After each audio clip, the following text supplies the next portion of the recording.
பிரியர்கள் அனைவருக்கும் வணக்கம். நீங்க பார்த்துட்டு இருக்கிறது ஃபுட்டி தமிழா சேனல். நான் உங்கள் உமா முருகேசன். இன்னைக்கு நம்ம இந்த வீடியோல என்ன செய்ய போறோம் அப்படின்னு பாத்தீங்கன்னா வெண்டைக்காய் வடை நம்ம செய்ய போறோங்க. வெண்டைக்காயில குழம்பெல்லாம் செய்வோம், ஃப்ரை எல்லாம் பண்ணுவோம். ஆனா வடை செய்யலாமா அப்படின்னு யோசிக்கிறீங்களா? ஆமாங்க, வடையும் செய்யலாம், ரொம்பவே நல்லா இருக்கும். வெண்டைக்காய் சாப்பிடாத குழந்தைகள் கூட வெண்டைக்காய் விரும்பி சாப்பிட்றதுக்காக இந்த கிறிஸ்பியான வடை செய்ய போறாங்க. அதை எப்படி செய்யறது அப்படிங்கறத ஃபுல் அண்ட் ஃபுல்லா இந்த வீடியோல சொல்லியிருக்கேன். வீடியோவை கடைசி வரைக்கும் பாருங்க. ஃபுட்டி தமிழா சேனலுக்கு சப்ஸ்கிரைப் பண்ணலைன்னா சப்ஸ்கிரைப் பண்ணிக்கோங்க. கூடவே பெல் பட்டன் வரும், அது கிளிக் பண்ணிக்கோங்க. அப்பதான் நான் போடுற ஒவ்வொரு வீடியோஸும் உங்களுக்கு உடனுக்குடன் நோட்டிபிகேஷன் வரும். அது கூடவே Facebook, Instagramல நம்ம ஃபுட்டி தமிழா பேஜை ஃபாலோ பண்ண மறந்துடாதீங்க. வாங்க வீடியோக்குள்ள போகலாம். 40க்கும் மேற்பட்ட மசாலா வகைகள், ஊறுகாய் வகைகள், வத்தல் வகைகள் அனைத்தும் வீட்டு முறையில் தரமாகவும் சுவையாகவும் தயாரித்து நான் கொடுத்துட்டு இருக்கிறேன்.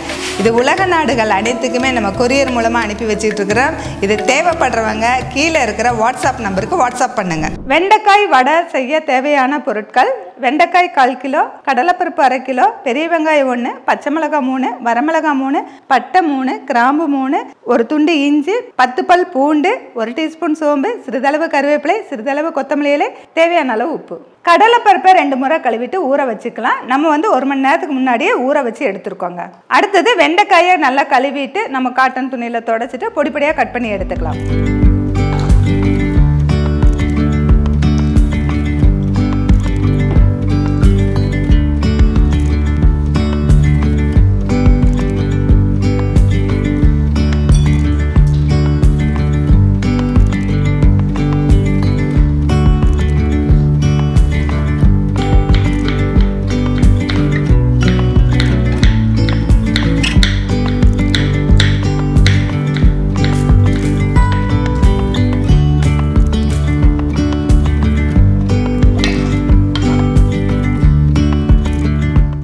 அடுத்தது பெரிய வெங்காயம் பொடி பொடியாக கட் பண்ணிக்கலாம்.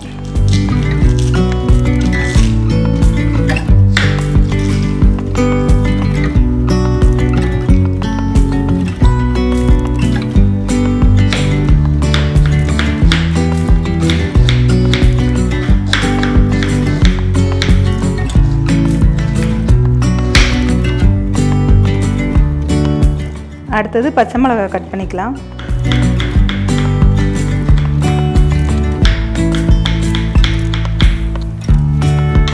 அடுத்தது கருவேப்பிலை கட் பண்ணிக்கலாம்.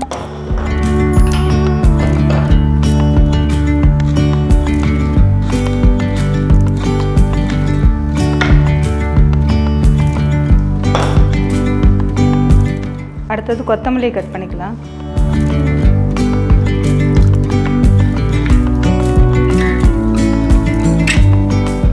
வெண்டைக்காய் வடைக்கு தேவையான வெண்டைக்காய் வெங்காயம்லாம் கட் பண்ணி எடுத்தாச்சுங்க. இப்போ ஊற வச்சிருக்கிற பருப்பை மிக்ஸி ஜாரில் சேர்த்துட்டு அது கூட நம்ம இஞ்சி, அதுக்கு அடுத்தது பூண்டு, சோம்பு, பட்டை, கிராம்பு, வரமிளகாய் இதெல்லாம் சேர்த்து நல்லா கொரன்னு அரைச்சி எடுத்துக்கலாம். ஊற வச்சிருக்கிற பருப்பை இந்த மாதிரி மிக்ஸி ஜாரில் சேர்த்துக்கலாம். தண்ணி வடிச்சிட்டு சேர்த்தணும். பட்டை, கிராம்பு, சோம்பு, பூண்டு, இஞ்சி, வரமிளகாய், சிறிதளவு உப்பு, நம்ம வடைக்கு தேவையான அளவு உப்பு.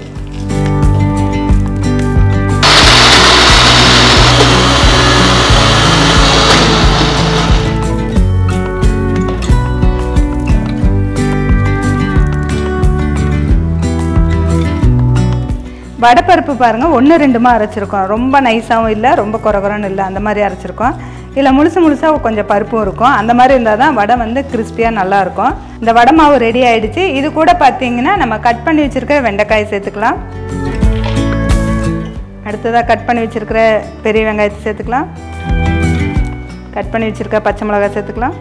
அடுத்ததாக குட்டி குட்டியாக கட் பண்ணி வச்சுருக்க கருவேப்பிலையை சேர்த்துக்கலாம். அடுத்ததாக கொத்தமல்லி இலையும் சேர்த்துக்கலாம்.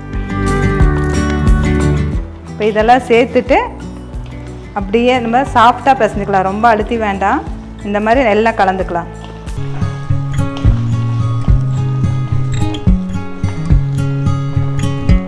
பாருங்கள், எல்லாமே மிக்ஸ் பண்ணியாச்சு. இதை சின்ன சின்ன உருண்டைகளாக நம்ம பிடிச்சி வச்சுட்டு சூடான எண்ணெயில் நம்ம பொரிச்சு எடுத்துக்கலாம். வடை செய்யறதுக்காக அடுப்பில் ஒரு இரும்பு வடை சட்டி வச்சாச்சு. சூடானதும் நம்ம தேவையான அளவு ஆயில் சேர்த்துக்கலாம்.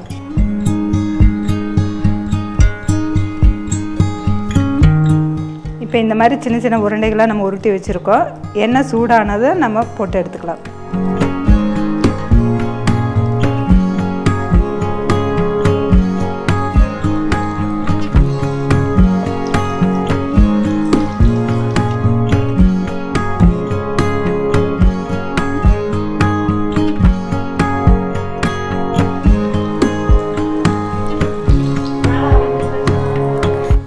ஒரு பக்கம் வெந்ததுக்கப்புறம் அப்படியே திருப்பி விட்டுக்கலாம். எண்ணெய் ரொம்ப சூடாகிட்டு போடக்கூடாது, மீடியம் ஃப்ளேமில் தான் அடுப்பு இருக்கணும். எண்ணெயும் மீடியம் ஹீட்டு தான் இருக்கணும், அப்போ தான் உள்ளே வரைக்கும் வேகும். ரொம்ப ஹீட் ஆகிடுச்சுன்னா மேலே வந்து நல்லா ப்ரௌன் ஆயிரும், உள்ளே வந்து வேகாமல் இருக்கும். அதனால் மீடியம் ஹீட்லேயே நம்ம போட்டுக்கலாம்.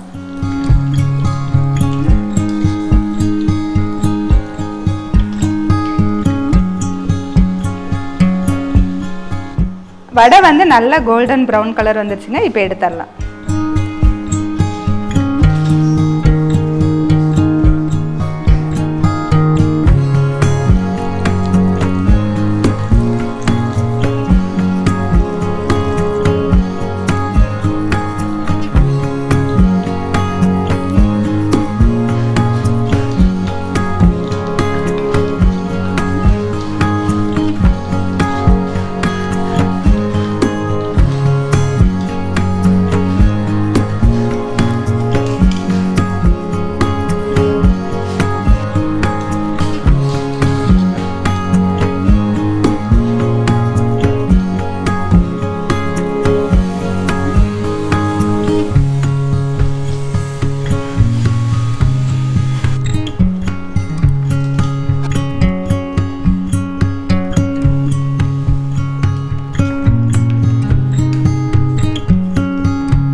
இன்றைக்கி நம்ம ரொம்ப டேஸ்டியான கிறிஸ்பியான வெண்டைக்காய் வடை தாங்க நம்ம செஞ்சுருக்கோம்.